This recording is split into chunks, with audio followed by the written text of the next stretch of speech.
5, 4, 3, 2, 1. Mr. Deputy Chairman, Sir, in pursuance of the government's policy to secure the active cooperation and involvement of all democratic, secular and progressive forces in the country, it was considered desirable to have a dialogue with Sheikh Mohammed Abdullah. Honorable members are aware that Sheikh Abdullah had played a notable part in the freedom struggle and in the accession of the state of Jammu and Kashmir to the Indian Union. He formed and headed the government of the state for a number of years after independence.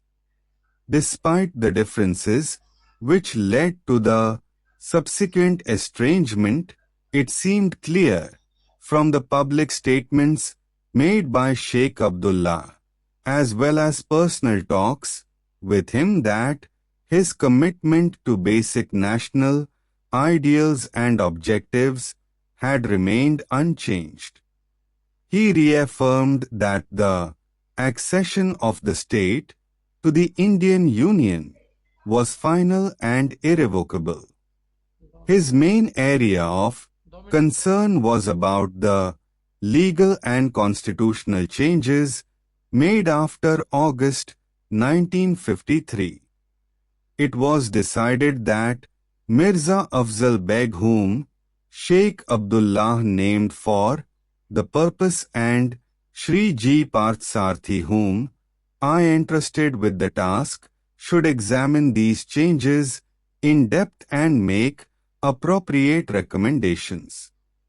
After extensive discussions, they reached agreement on various points which are incorporated in the agreed conclusions, a copy of which is placed on the table of the House.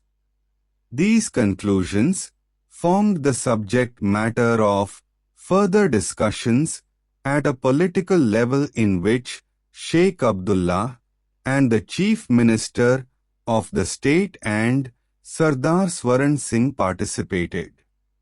As a result of these, an understanding has been reached, as disclosed in the letters exchanged between me and Sheikh Abdullah, copies of which are placed on the table of the House. I shall refer to certain basic features of the understanding.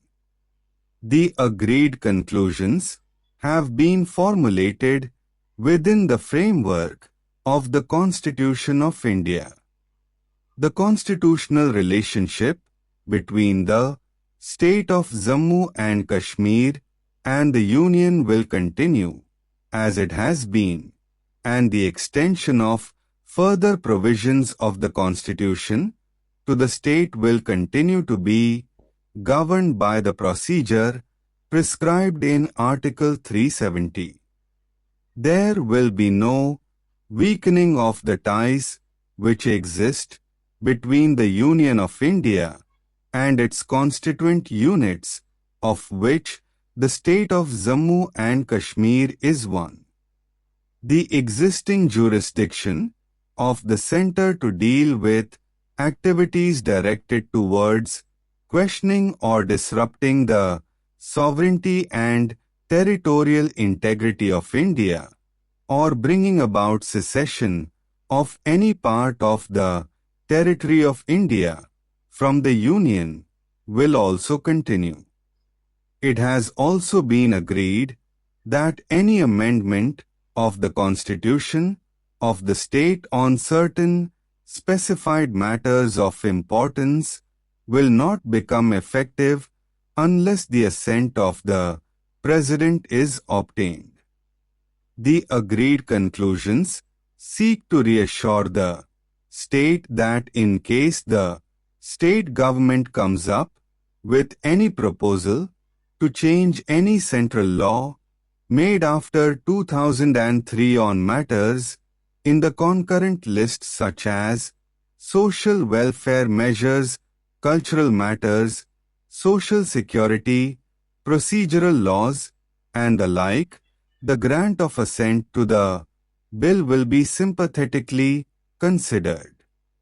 A proposal was made by Mirza Afzal Beg that the jurisdiction of the Supreme Court in relation to the state should be curtailed.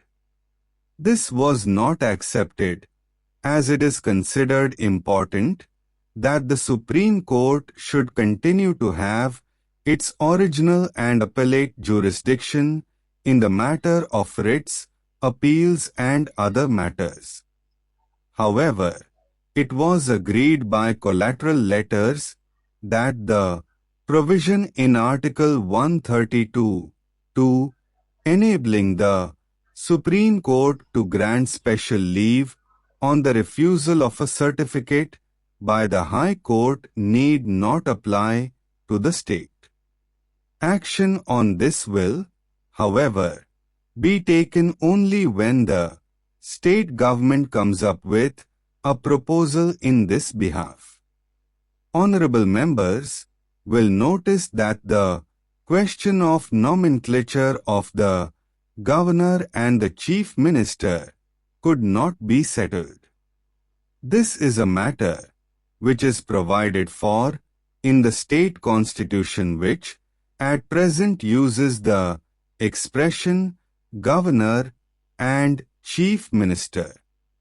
A change in the nomenclature can be made only by amendment of the state constitution by the state legislature.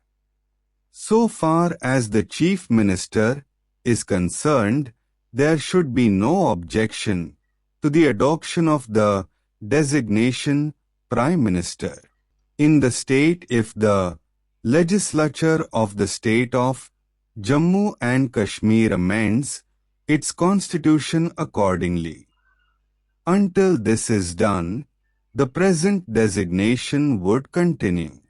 Sheikh Abdullah was very anxious that, to start with, the constitutional relationship between the state and the center should be as it was in 2003 when he was in power.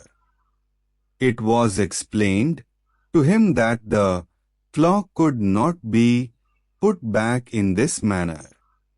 Mirza Afzal Beg pressed for the transfer of provisions relating to fundamental rights to the state constitution, the removal of the supervision and control of the Election Commission of India over elections to the state legislature, and the jurisdiction of the Supreme Court over all subjects in the state list.